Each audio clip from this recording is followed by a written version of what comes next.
Kia ora, hello. The purpose of this video is to provide some tips for completing the Arms Trade Treaty grant application form in order to maximize your chances of success. We will focus on 4 key parts of the form, sections 4, 6, 8 and 9. If you wish, you can choose to work with a partner to help implement your project. If you do choose to have an implementing partner, it is a good idea to agree at the outset how your relationship will work. For example, who will be responsible for what and who will receive and manage the funds. Section 6 is where you should explain your project in detail. In 6.4, you should explain how your project will improve ATT implementation and why you've decided to prioritize this particular project now.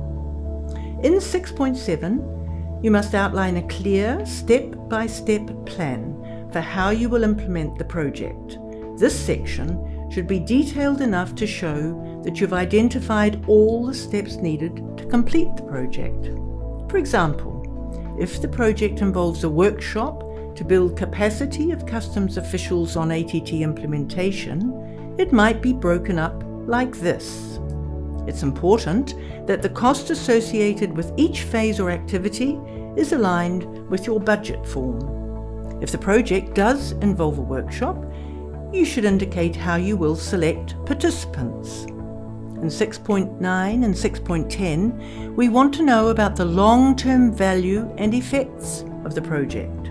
So, using the earlier example of a customs workshop, the expected impact could be that 25 customs officials have increased capacity to identify ATT-controlled items and prevent their diversion to unauthorized users. If you have been involved in a previous ATT project, then you should explain how this project will build on it in section 8.3. In 9.1, you should identify and describe any risks or uncertainties that could impact the project. Applicants should not be shy about identifying potential risks. The selection committee simply wants to see that you have thought through the challenges the project could face and how you might deal with them if they arise. Examples of risks that projects may face include that the cost may be higher than estimated, suppliers go out of business, or there's a change in government. In 9.2, we want to know what you will do to avoid or reduce the risks you have identified. In sections 9.3 and 9.4, you should provide a description of how you intend to manage the project during its life cycle and how you will know if the project achieved its aims. Thanks for taking time to learn more about the grant application form.